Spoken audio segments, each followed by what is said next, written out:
Hello, Barmy Badger Army. Hey, Badger Army. Now, me and Nick thought it'd be a great idea to do a back to school / college / university tips, guys. You've probably seen loads of these on YouTube, but hopefully we can add something new and fresh to the new academic year. Right.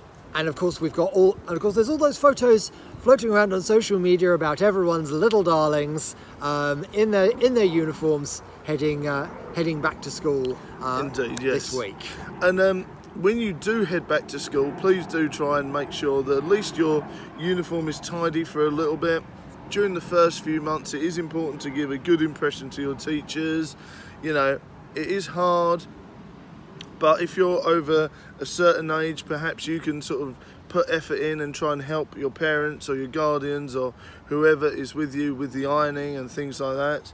If it's okay for you to do so, you can obviously remember to bring pens, pencils, rubbers, rulers, make sure that all you've that got sort of thing. Everything. The good thing is, you know, this is the time of year when shops are all very much about being back to school. To be honest with you, This is it. Yeah, it's like a big event. Pretty much since the start of the holidays. Yeah, it's like back to school season, and then you've got the Halloween season, then Christmas. But yeah, I would recommend having a look in the different supermarkets, all in the different shops that have got back to school sales on. Some are going to have inflating prices, some are going to be cheaper. Just shop around, because you may need to get an expensive scientific calculator, you may need special pencils, pens. Look out for finding the best deals. Obviously you've got Amazon, everyone's got Amazon at the tip of their fingertips, or eBay. So if you find something cheaper there that you think you'll need, go grab it, because I think it's important to be stocked up on stationery. You never know when you're going to need that. Obviously some of your schools or colleges or universities will have shops in them, so you can make use of those.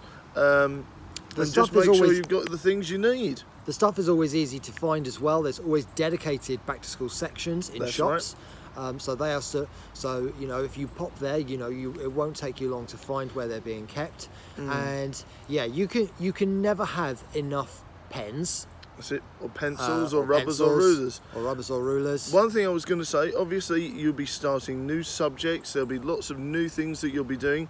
Don't be afraid to ask your tutor or lecturer questions, or your support worker, or anyone that is nearby that has authority. You can talk to them.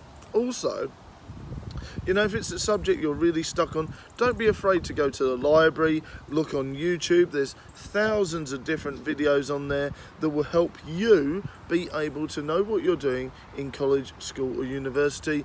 There's different things on there. You'd be amazed at the different knowledges and different things on there. Subjects you couldn't even imagine. There's videos on YouTube that will help you.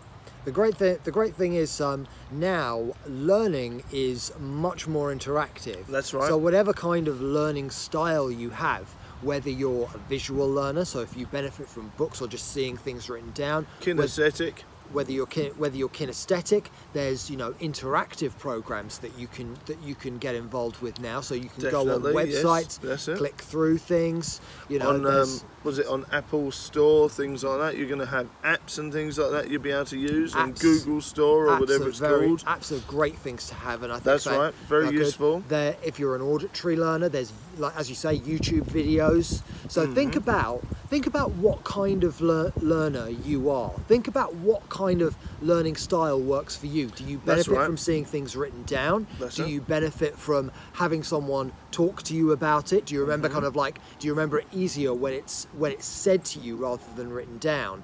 Or do you benefit from interacting with a program?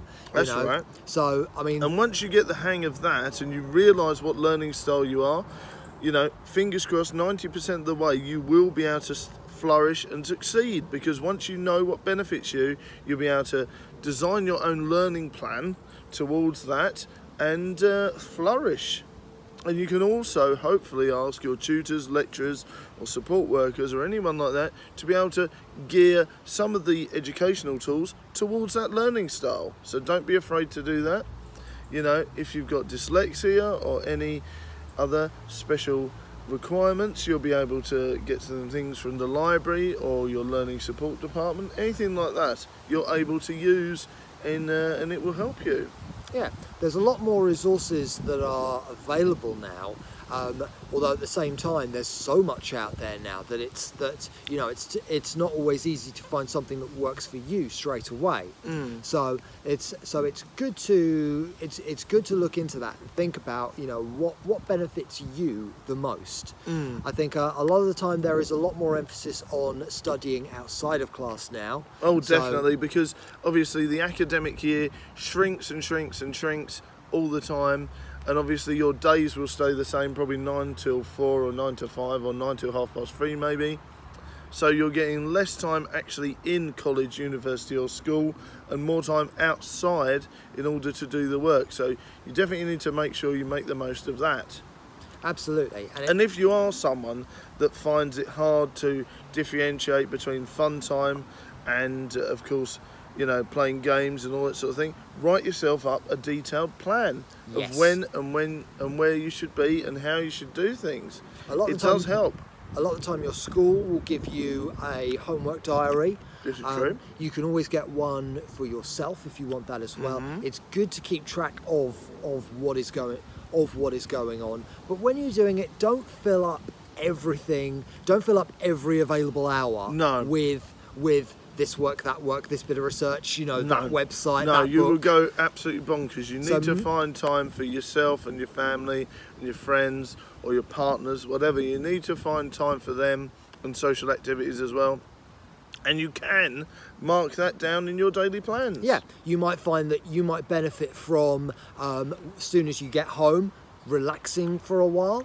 Or you might find that if you're coming home and you're still very much in kind of educational mode, work on something straight away and find something, and then relax later. Find some time before bed to relax. Yeah. So it's ultimately, I think, in the same way that we all learn in different ways, we react to times to learn as well. So that's right. Yeah. Some people are better late at night. Some people are better first thing in the morning, and some people are better just before lunch. It really does depend. And like we were saying, with what type of learner you are, it's best to decide and find out when is best for you to be able to hit the books and research. So it's just a matter of trying to make it work for you and what you respond well with. That's what right. I often find is the first day back, the prospect of it is very daunting. That's right. You may find yourself suffering from anxiety or a little bit of depression maybe. When I was in secondary school, I was dreading the first day back, but once I got back there, it was almost like we'd never been away. Exactly. So just make sure that you're there prepared, like we've been saying about. If you have any troubles with anxiety and things like that, you can go and talk to someone, maybe a counsellor or a trusted staff member. Talk to them about the situation, and hopefully they'll be able to resolve it for you, and you'll be back on track before you know it. Is there anything else you'd like to add, Nick? Remember, you currently have a 100% survival rate for first days back. That's right, yeah. So obviously, a lot of the information you will have will be overload, but just make sure you take your time, listen to the tutors or the lecturers, or whoever's delivering the talks, and listen to what they've got to say. Try and take it in as much as possible, and don't be afraid to ask questions where needed, because if you're having trouble and don't ask questions, it just exacerbates the problem, makes it a lot worse. So make sure to ask questions. You're not going to be annoying. You're there for your learning. So make sure you ask anything you have trouble with. Thanks for listening, Barmy Badger Army. I hope you're all well, guys. Keep safe, keep well, and remember to check out our sponsors: National Nonsense News, Radio Level 1 YouTube show, Streamer Elite, Zarak 002, the awesome Deluxe Raptor, and the ever awesome robot squirrel. So please do check them out if you look them up in the YouTube search. Right, look after yourselves, keep safe, and I'll see you soon. And if you are back at school, have a brilliant week. Get it off to a great start. But even if you don't, it's all uphill from here. Indeed, and don't forget to ask questions in the comments below if you have anything you're not sure of that was featured in this video. Indeed. Bye guys, see you later. Catch you later.